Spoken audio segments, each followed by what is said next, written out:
Hello बच्चों, आपका स्वागत है हमारे चैनल स्टडी विद प्रेम में। और आज के इस वीडियो में हम कक्षा 7 विज्ञान के चैप्टर नंबर 5 जिसका नाम है भौतिक और रासायनिक परिवर्तन। और इस वीडियो में मैं आपको इसके सारे क्वेश्चन और आंसर को बताने वाला हूं जो आपके एग्जाम के लिए इम्पोर्टेंट है। ठीक है, तो आप लोग इस वीडियो को लास्ट तक जरूर देखिएगा। तो क्वेश्चन नंबर 1 है, तो 1 नंबर क्वेश्चन क्या है पढ़िए आप लोग पहले। तो निम्नलिखित प्रक्रमों के अंतर्गत होने वाले परिवर्तनों को भौतिक अथवा रासायनिक परिवर्तनों में वर्गीकृत कीजिए। तो यहाँ पर जो परिवर्तन हो रहे हैं ना, इनको हमें भौतिक और रासायनिक परिवर्तन के आधार पर वर्गीकृत करना है। तो कैसे करेंगे, चलिए इसको देख लेते हैं। तो पहला है प्रकाश संश्लेषण, चाय में शक्कर को घोलना, कोयले को जलाना, मोम का पिघलाना, एल्युमिनियम के टुकड़े को पीटकर फॉइल बनाना और भोजन का पाचन। तो इन दोनों को हम लोगों ने इसके कैटेगरी में बांट दिया है, भौतिक परिवर्तन और रासायनिक परिवर्तन। तो भौतिक परिवर्तन के अंतर्गत कौन कौन से आ जाएंगे, तो जल में शक्कर को घोलना, मोम का पिघलना, एल्युमिनियम के टुकड़े को पीटकर उसका पतला फॉयल बनाना। तो ये जो है आपका भौतिक परिवर्तन के अंतर्गत आ जाएगा। और रासायनिक परिवर्तन के अंतर्गत आएगा प्रकाश संश्लेषण, कोयले का जलना, भोजन का पाचन। ये जो है आपका रासायनिक परिवर्तन आएगा। पहले आप लोग समझिए दोनों परिवर्तन में अंतर क्या होता है। तो भौतिक परिवर्तन उस परिवर्तन को कहा जाता है जो एक बार होने के बाद उसे हम लोग पुनः उसी रूप में ला सकते हैं। जैसे कि अगर पानी से हम लोग बर्फ बनाते हैं तो फिर जो है उस बर्फ को हम लोग पानी बना सकते हैं। लेकिन अगर हम लोग कोई कागज है, ठीक है, कोई कागज है, उसको जला देते हैं एक बार, तो दुनिया में ऐसी कोई शक्ति बनी नहीं है जो उस कागज को फिर से, जो उस जली हुई कागज को फिर से वो ठीक करके दे दे। ठीक है, तो इसे ही रासायनिक परिवर्तन कहा जाता है। समझ चुके हैं आप लोग। इसका आंसर मैंने आपको पहले ही समझा दिया है। हम लोग आगे बढ़ेंगे क्वेश्चन नंबर 2 की ओर। क्वेश्चन नंबर 2 में बताना है कौन सा कथन सही है और कौन सा कथन गलत। चलिए शुरू करते हैं बताना। पहला पॉइंट क्या है, लकड़ी के लट्ठे को टुकड़े में काटना एक रासायनिक परिवर्तन है। तो क्या लकड़ी के टुकड़े को काटना एक रासायनिक परिवर्तन है? तो इसका आंसर हो जाएगा असत्य। क्यों असत्य हो जाएगा? क्योंकि अगर लकड़ी के टुकड़े को एक बार काटते हैं ना, तो उसे हम लोग कील की मदद से या ग्लू की मदद से जोड़कर फिर से उस तरह बना सकते हैं। ठीक है, तो ये भौतिक परिवर्तन में आएगा। फिर ख नंबर है, पत्तियों से खाद बनाना एक भौतिक परिवर्तन है। तो जो पत्तियों से खाद बनता है ना, वो भौतिक नहीं बल्कि रासायनिक परिवर्तन होता है। तो ये भी असत्य हो जाएगा।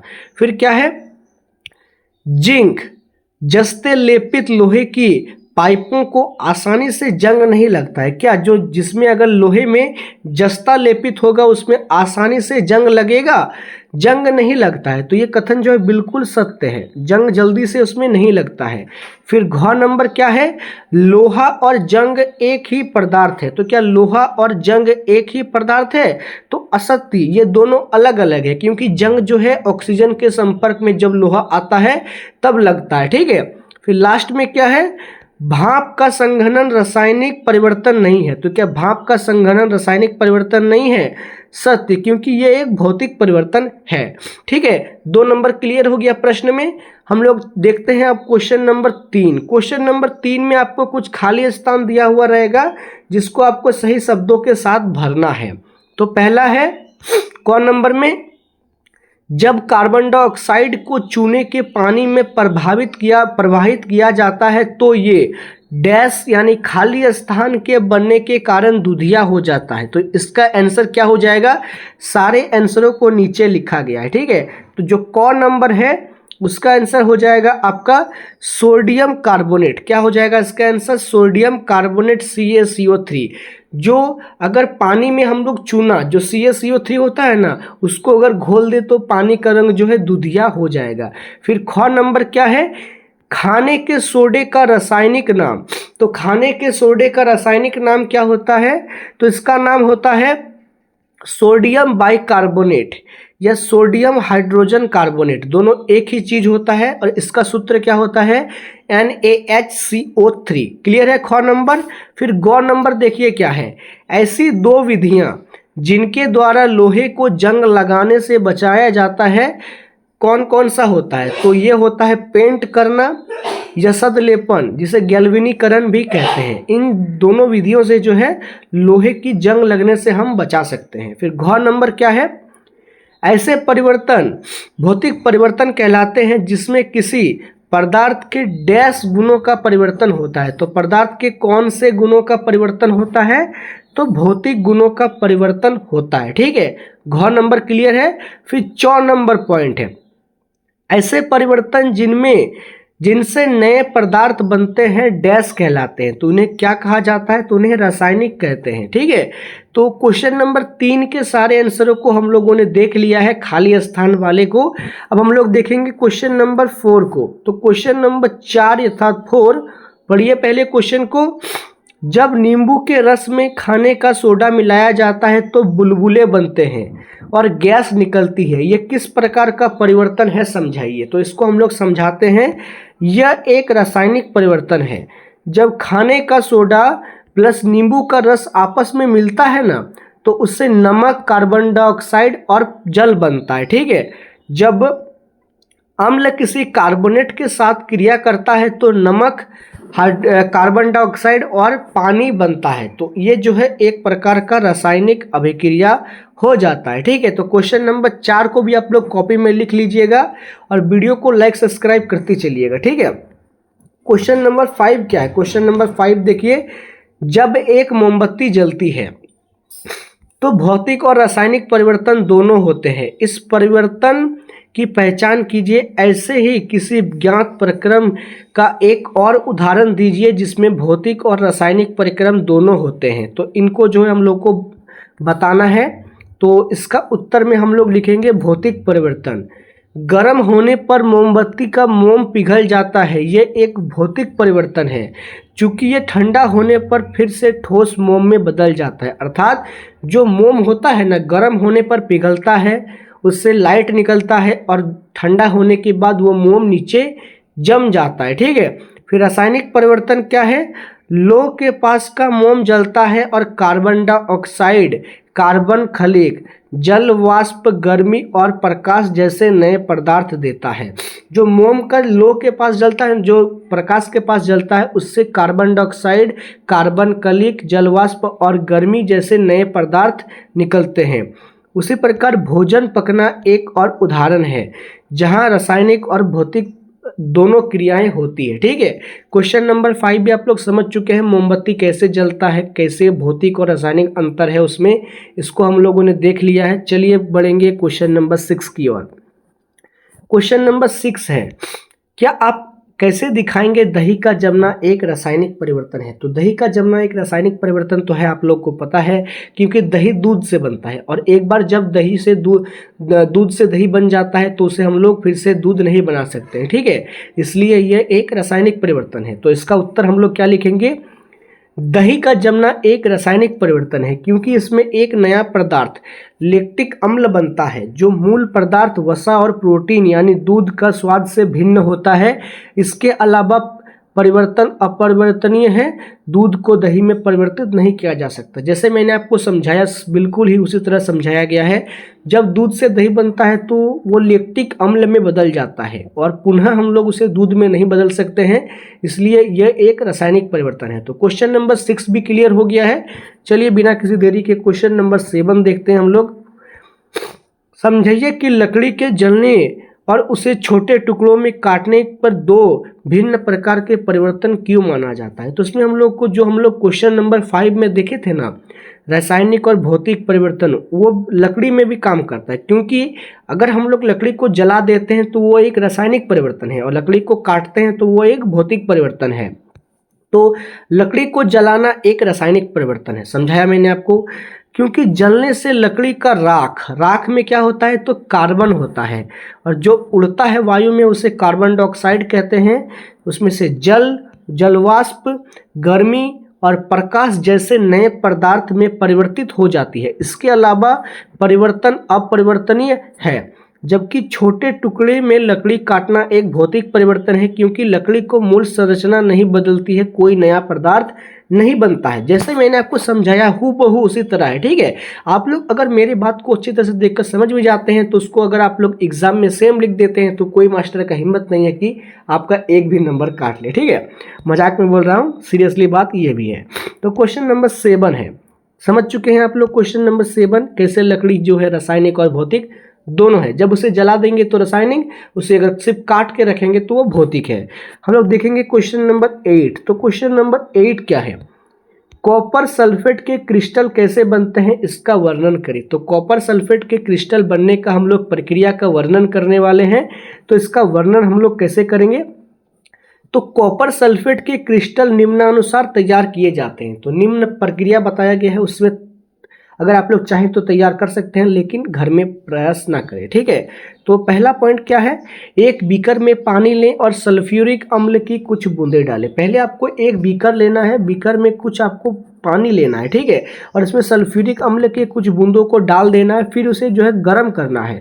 गर्म करेंगे, जब वो उबलने लगेगा तब उसमें लगातार कॉपर सल्फेट पाउडर डालें। तो उसमें जो है लगातार आपको कॉपर सल्फेट का पाउडर डालना है। संतृप्त स्तर पर कॉपर सल्फेट पाउडर डालना जरूरी है, मतलब हमें जो है बराबर मात्रा में कॉपर सल्फेट डालना जरूरी होता है। घोल को छान ले, जब घोल गर्म हो जाएगा तो घोल को आपको ठंडा करके छान लेना है और इसे ठंडा होने के लिए छोड़ दें। कुछ घंटों के बाद कॉपर सल्फेट का क्रिस्टल का निरीक्षण कर सकते हैं, मतलब कुछ घंटे के बाद जो है आप देखेंगे कि वो कॉपर सल्फेट का विलयक क्रिस्टल बन जाएगा, ठीक है। तो समझ चुके हैं आप लोग। जल्दीबाजी में पढ़ा रहा हूँ क्योंकि चैप्टर थोड़ा लंबा हो जाएगा, तो समझ जाना आप लोग। खाली कॉपर सल्फेट हम लोग क्रिस्टल कैसे बनते हैं इसका भी हम लोगों ने देख लिया है प्रक्रिया। आगे बढ़ेंगे क्वेश्चन नंबर 9 की ओर। क्वेश्चन नंबर 9 क्या है, समझिए कि लोहे के गेट को पेंट करने से उसका जंग लगने में बचाव किस कारण होता है। तो बचवा, क्या आपको पता है कि जब लोहे में जंग क्यों लगता है? जब लोहा पानी और ऑक्सीजन के संपर्क में आ जाता है ना बचवा, तब उसमें जो है जंग लगता है, ठीक है। तो जंग लगने के लिए ऑक्सीजन और पानी दोनों की उपस्थिति आवश्यक होती है। पेंट की परत हवा और ऑक्सीजन के साथ लोहे के सीधा संपर्क को रोककर जंग लगने से बचाती है। अगर आप लोग एक लोहा खरीद के लाते हैं, ठीक है, हम लोग छड़ का उदाहरण लेते हैं। एक छड़ को अगर आप लोग खुले वातावरण में रख देते हैं, जो पानी और ऑक्सीजन के संपर्क में आने से लगभग 1 सप्ताह के अंदर उसमें जंग लगना शुरू हो जाएगा। अगर आपको इसको जंग लगने से बचाना है तो आपको क्या करना होगा, आपको उस पर प्लास्टिक पेंट करना होगा। प्लास्टिक पेंट करना होगा जो ऑक्सीजन और लोहे में जंग लगने से बचाता है, ठीक है। क्वेश्चन नंबर 9 भी क्लियर है। चलिए आगे बढ़ेंगे क्वेश्चन नंबर 10 की ओर। तो क्वेश्चन नंबर 10 क्या है, समझिए कि रेगिस्तानी क्षेत्र की अपेक्षा समुद्री तटीय क्षेत्रों में लोहे की वस्तुओं में जंग अधिक क्यों लगती है। तो समुद्र के पास जो लोहे की वस्तुएं होती हैं उनमें जंग लगने का क्या कारण होता है। तो जंग लगने के लिए ऑक्सीजन और नमी दोनों की उपस्थिति आवश्यक होती है। तटीय क्षेत्र में, रेगिस्तानी क्षेत्रों में हवा की तुलना में नमी अधिक मात्रा में होती है, इसलिए तटीय क्षेत्र में जंग अधिक लगता है। मुझे थोड़ा सर्दी है, आप लोग इसको थोड़ा इग्नोर कीजिएगा, समझेंगे इसको। देखिए, जंग जो है ना नमी वाले क्षेत्र में जल्दी लगता है, और जो समुद्र है वहाँ पर आपको पता है चारों तरफ पानी होता है, नमी उसमें अधिक पाया जाता है। जबकि रेगिस्तान में पानी का तो नामो निशान नहीं होता है, इसलिए वहाँ जंग थोड़ा लेट से लगता है लेकिन थोड़ा लेट से। और समुद्र के पास जो लोहे से बनी वस्तुएं होती हैं उनमें जल्दी जंग लग जाता है। तो क्वेश्चन नंबर 10 भी समझ चुके हैं। चलिए आगे बढ़ेंगे क्वेश्चन नंबर 11 की ओर। क्वेश्चन नंबर 11 है, इसको पढ़ेंगे आराम से। हम रसोई में जिन गैसों का उपयोग करते हैं वो द्रवित पेट्रोलियम गैस अर्थात LPG है। क्या है? लिक्विड पेट्रोलियम गैस इसको इंग्लिश में कहते हैं, कहलाती है। सिलेंडर में द्रव्य LPG होती है, सिलेंडर के बाहर आते ही ये गैस में परिवर्तित हो जाती है। परिवर्तन A, फिर यही गैस जलती है, परिवर्तन B। तो इस कथनों से संबंधित है, सही कथन का चयन करें। तो सही कथन का हम लोग को चयन करना है। प्रक्रम 1 क्या है? एक रासायनिक परिवर्तन है। प्रक्रम 2 है, यह एक रासायनिक परिवर्तन है। और प्रक्रम A और प्रक्रम ए दोनों ही रासायनिक परिवर्तन है। और घ नंबर में है, इनमें से कोई भी प्रक्रम रासायनिक परिवर्तन नहीं है। तो यहाँ पर जो है ना रासायनिक परिवर्तन आपका हो जाएगा प्रक्रम ए, क्योंकि अगर हम लोग गैस को एक बार जला लेते हैं तो हम लोग उसे पुनः गैस के रूप में नहीं बदल सकते हैं, और जो पुनः उसी रूप में नहीं आता है तो क्या हो जाएगा, रासायनिक परिवर्तन। तो क्वेश्चन नंबर 11 का राइट आंसर क्या हो जाएगा, ऑप्शन नंबर यहाँ पर सही आंसर हो जाएगा प्रक्रम नंबर बी होगा। मैंने आपको ए बताया, माय मिस्टेक, गलती हो गया मुझसे। प्रक्रम ए नहीं बल्कि प्रक्रम बी एक रासायनिक परिवर्तन है, तो ख नंबर इसका सही उत्तर हो जाएगा। देखते हैं अब आगे क्वेश्चन है कि नहीं है। आगे क्वेश्चन है क्वेश्चन नंबर 12। अवायवीय जैविक अपशिष्ट पदार्थों को अपघटित कर बायोगैस बनाते हैं, जिसे जैव गैस भी कहते हैं। परिवर्तन ए, तो ये क्या है, परिवर्तन ए है। फिर जैव गैस ईंधन के रूप में जलाया जाता है, परिवर्तन बी। तो कथन का संबंधित चुनें, तो सही कथन को हम लोग को इसमें भी चुनना है। तो कथन को क्या है, प्रक्रम ए एक रासायनिक परिवर्तन है, ख नंबर है प्रक्रम बी एक रासायनिक परिवर्तन है, और ग नंबर है प्रक्रम ए और बी दोनों ही रासायनिक परिवर्तन है, और प्रक्रम घ है आपका इनमें से कोई भी प्रक्रम रासायनिक परिवर्तन नहीं है। तो इसका राइट आंसर क्या हो जाएगा, प्रक्रम ए और बी दोनों रासायनिक परिवर्तन है। समझिए कैसे, क्योंकि जो बायोगैस बनता है ना वो आपका गोबर से बनता है, ठीक है, गोबर और जो खाद्य पदार्थ होता है उससे बनता है। वो जो गैस बना ना, उस गैस से हम लोग पुनः खाद्य पदार्थ नहीं बना सकते हैं, तो ये क्या हो गया, रासायनिक परिवर्तन। तो पहले एक तो क्लियर है, ए नंबर परिवर्तन क्लियर है। फिर है इसको जब हम लोग गैस बना लेते हैं, इसको जला लेते हैं, तो क्या जलाने के बाद पुनः हम लोग उससे गैस बना सकते हैं, तो नहीं बना सकते हैं। तो ये जो है परिवर्तन बी भी एक रासायनिक परिवर्तन हो गया। तो क्वेश्चन नंबर 12 क्लियर है, तो ग नंबर इसका राइट आंसर हो जाएगा। तो हमने जो है इस चैप्टर के जितने भी क्वेश्चन इंपॉर्टेंट थे, जो आपके एनसीईआरटी में है, जो आपके एग्जाम में आने वाले हैं, उन सभी प्रश्नों को हम लोगों ने देख लिया है। उम्मीद है आपको वीडियो पसंद आया होगा। अगर आपको वीडियो पसंद आए तो आप इस वीडियो को लाइक कीजिए, हमारे चैनल को सब्सक्राइब कीजिए, इस वीडियो को जितना हो सके अपने दोस्तों के साथ शेयर करें। मिलते हैं आपके साथ किसी नेक्स्ट वीडियो में। जय हिंद, जय भारत।